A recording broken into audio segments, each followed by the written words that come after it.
Bem, pessoal, voltando aqui aos vídeos, eu queria fazer um comentário, né, sobre o que está acontecendo, né, esse PL que está passando em várias instâncias do Congresso, né, ainda não chegou para ser votado efetivamente, né, mas isso está demonstrando claramente uma tentativa de, no mínimo, desorganizar o governo Lula, no mínimo. Mas vamos entender um pouco a partir de uma questão mais geral desse processo e uma questão específica com relação ao governo Lula. Ao governo Lula, eu vou pegar a manchete que saiu hoje no jornal Folha de São Paulo e vou fazer as ligações entre as duas. A primeira diz: Brasil tem um dos piores desempenhos na Bolsa e da Moeda. Incertezas fiscais e sobre condução econômica provocam queda de 10% no mercado acionário e no câmbio este ano. Inclusive, né, muitos estão falando que o Haddad está à beira de ser tirado do governo. Tanto que o Lula, no exterior, teve que fazer uma defesa do Haddad para dizer que ele não ia fazer isso. Ok? Ou seja, o dólar subiu muito, então a questão das exportações, né, traz problema para vários empresários, então eles começam a ficar aflitivos, e aí eles começam a reclamar. Nesse imbróglio todo, a gente tem o quê? O governo Lula tentando agradar a Deus e ao diabo. Então ele tenta fazer o quê? Como sempre é do Lula isso, né? Desde que ele tem uma pessoa política, né? Ele tenta fazer esses agrados. Então ele tenta agradar ao empresário, ao trabalhador. Quando ele vai discutir o APP, ele tenta trazer lá os sindicatos para discutir, mas daí ele chama as empresas. Aí na questão do campo, então ele chama lá o MST, aí ele tenta falar com o pessoal do agronegócio. Aí a questão, por exemplo, LGBTQI, questões outras identitárias. Aí ele fala com esse pessoal, cria ministérios, ao mesmo tempo ele fala que quer falar com os evangélicos. Então ele sempre faz isso. E cada vez mais fica claro o quê? Que não tem como você agradar todo mundo. Mesmo que você queira e mesmo que você tente. Porque se nem Jesus Cristo conseguiu fazer isso, não vai ser o Lula que vai conseguir. Né? É bom avisar o Lula que ele não é Jesus Cristo. E mesmo que se fosse, ele não ia conseguir porque o Jesus Cristo verdadeiro não conseguiu. Então o Lula ele tem que tomar uma posição do que ele quer. Ele quer agradar todo mundo? Ele não vai conseguir. E efetivamente, o que a gente está percebendo? Estão fritando o Haddad. Evidente que estão fazendo isso. Querem derrubar o Haddad. E eu não estou aqui para defender o Haddad, para dizer que o Haddad é bom, é uma pessoa bacana, tem políticas públicas, entendeu? Não estou falando isso. Estou dizendo que efetivamente está acontecendo essa semana. Por isso que a principal manchete da Folha de hoje, do domingo, que é o dia que sai mais jornal, é dizer sobre a questão da moeda e a questão da Bolsa. Ok? Ou seja, o governo tem que fazer cortes no orçamento. É isso. Ele tem que cortar mais ainda o orçamento. E cortar onde? Aonde até o Haddad sondou essa semana. Educação e saúde. Basicamente é isso, porque, não sei se vocês sabem, uma boa parte do orçamento público, né, o orçamento do governo, né, ele já tem aonde ser gastado a verba. Você não pode mudar, a Constituição não permite isso, ok? Então o que sobra lá é um pouco menos de 10% desse orçamento, para você mexer, ok?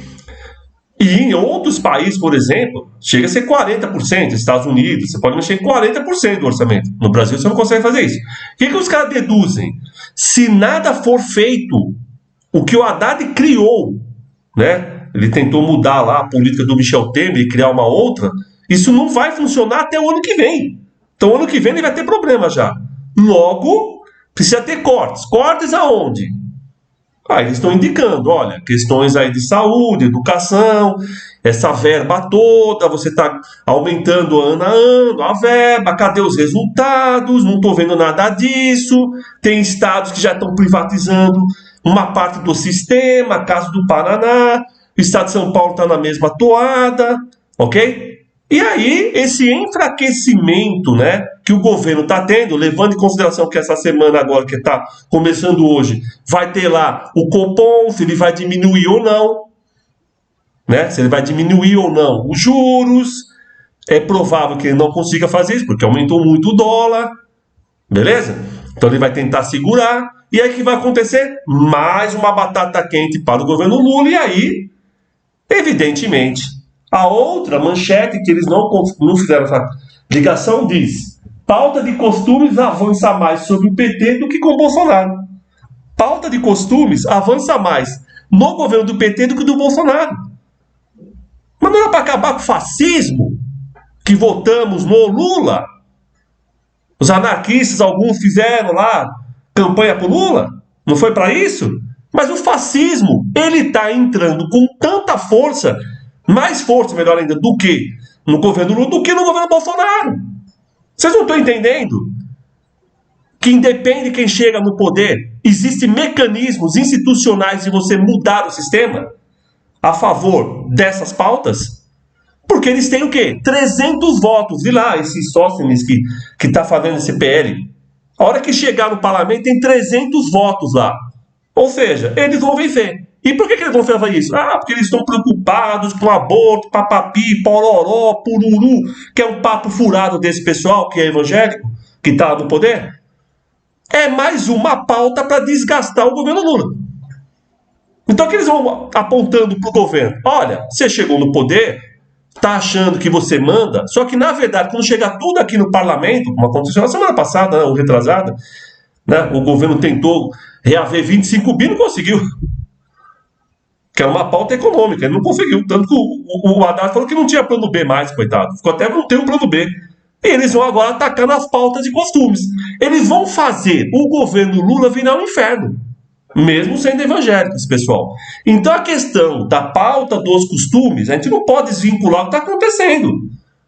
Você está achando que é uma questão apenas do costume, mas não é. Tem a ver com que eles sacaram que esse governo está ficando enfraquecido. Beleza? Que logo vai estourar aí o quê? Essa questão do orçamento. Eles não vão conseguir manter o que eles dizem que é orçamento zero, né? Déficit zero. Eles não vão conseguir manter. Logo, opa, porrada, porrada, porrada, porrada tudo que é lado. E como o governo Lula tentou fazer uma aliança maior para tentar resolver o problema e não conseguiu, ele está sendo atacado. Beleza? Essa é a questão, na minha avaliação, que está acontecendo. Então a pauta econômica e a pauta de costumes estão juntas. Você não pode desvincular uma da outra. No fundo é o quê? Um ataque direto ao governo Lula. E aí, é por isso que se explica que as pautas de costumes estão cada vez mais fortes no governo Lula e não estavam no governo Bolsonaro. Porque esse pessoal depende do quê? Depende, na época do Bolsonaro, vai para frente. Mas o Bolsonaro não é idiota. Você está entendendo? Ele não era idiota. O que ele fazia? Algumas coisas ele queria avançar, como ditadura, que aí sim ele ia colocar a roda das pautas de costume. Você está entendendo? E outras ele fazia o quê? Ele vai, bate, assopra e vê o movimento. Beleza? Então ele tenta agradar aqui, agradar ali e assim por diante. Ele tentava fazer isso, ele tinha maioria, ao contrário do Lula que não tem, né? Ele tinha maioria. O problema do Lula, para conseguir a maioria, ele vai ter que fazer esses arranjos cada vez maiores. Beleza? Certo que o Bolsonaro também fez, mas lembrando essa questão dos costumes, eles são muito fortes, né? Essas bancadas. Ok? Aí o que acontece? O Lula fica enfraquecido e aí se casa as duas pautas, de econômica e de costumes, e é uma forma de bater cada vez mais nesse governo, que eles querem cada vez mais enfraquecer. Isso é uma questão específica do que está acontecendo no Brasil em 2024 agora. Beleza? A outra questão é sobre a questão dos costumes. É evidente, pessoal, de que na sociedade que a gente vive, que é a sociedade patriarcal, né, na qual aí o cristianismo, seja a igreja católica ou a igreja evangélica, tem força, né, consegue agregar milhões de pessoas. Se você juntar católicos e evangélicos, sei lá, deve ser quase 80% da população que se declara, é evidente, né, que eles impõem uma pauta que é a pauta deles, que é essa pauta conservadora, que é essa pauta, né, como eu estava dizendo aí, né, machista e assim por diante. Que é basicamente o quê? O corpo da mulher não pertence a ela. O corpo da mulher não pertence a ela. O corpo da mulher pertence à sociedade. Como a sociedade é patriarcal, pertence ao homem. É evidente. evidente que é o homem que determina o que a mulher pode ou não fazer com o corpo dela. É evidente. Então não é só a questão, e que não estou falando que é uma questão menor, questão do aborto, mas outras questões. Então, é o homem que se diz se a mulher pode andar ou não com uma roupa XYZ. Você entende? É o homem que diz se vai ter aumento ou não de salário para a mulher.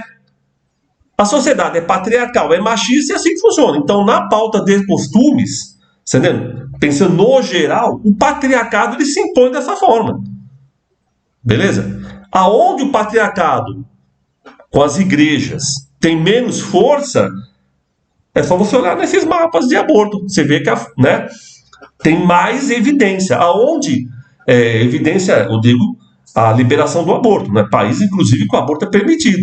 Totalmente. Aonde a igreja tem grande força, e no Brasil ela tem grande força, vê o número de feriados religiosos que o Brasil tem. Houve uma separação, né, do Estado da igreja. Vê o número de feriados que tem. Entra no hospital e vê a quantidade de cruzes que tem nos hospitais públicos. Então, o que estão dizendo? Essa conjugação aí dos dois é muito grande ainda no Brasil, mesmo que o Brasil, desde o nascimento da República, supostamente que separar a igreja do Estado. Beleza? Então, tudo isso, pessoal, obviamente, né, faz com que o aborto, o que eles querem é cada vez mais fazer com que o aborto não seja um direito. Acaba qualquer tipo de direito do aborto. Foi estuprado, fica com a gravidez até o fim. É isso que eles querem. E por isso eles se utilizam desses mecanismos institucionais. E aí, para fechar, pessoal, para o vídeo não ficar muito grande, né, eu estou tentando dar um resumo aqui do que eu queria dizer, que é o seguinte: as eleições servem para quê? As eleições servem para isso. Serve para você justificar uma pauta como a dessa.